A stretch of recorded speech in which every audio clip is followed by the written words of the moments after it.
হাওড়ার শ্যামপুর ২ নম্বর ব্লকের সাইবেনিয়া গ্রামটি নদীমাতৃক।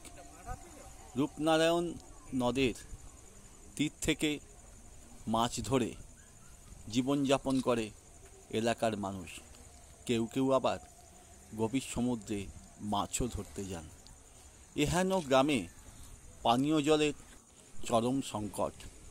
পানীয় জলের সংকট মেটাতে গ্রামের মানুষরাই চাঁদা তুলে নিজেরাই বানিয়ে নিয়েছে ট্যাপ কল।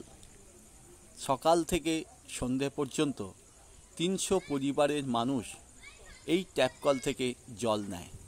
কিন্তু কিভাবে তৈরি হয়েছে ট্যাপ কল?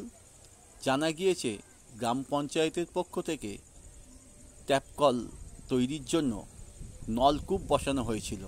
সেই নলকূপের বোরিং থেকে নিজেদের উদ্যোগে চাঁদা তুলে মোটর কিনে তা ওপরে তোলা হচ্ছে এবং 5টি পাইপ লাগানো হয়েছে, যার মাধ্যমে জল তোলে এলাকার মহিলারা।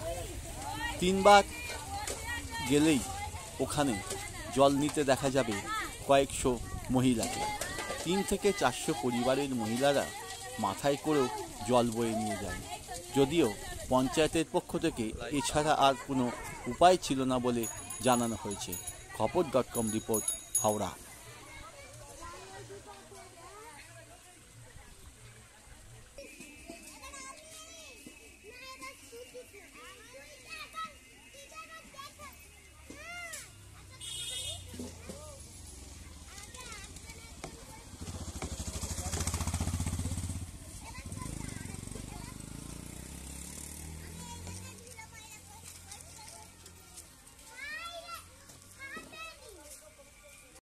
কোথাও পেলে পুকুর ঘাট নেই, কোথাও কিছু নেই, আমাদেরকে তো করতেই হবে।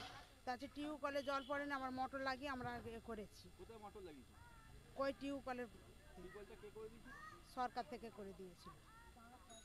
চাঁদা তুলে নিজেরা মোটর কিনেছে? আমরা নিজেরা কিনেছি। কত করে জল নেয়? 300। এইভাবে জলের সমস্যা মিটে না। আপনার নাম? ঘরসভা কুইলা।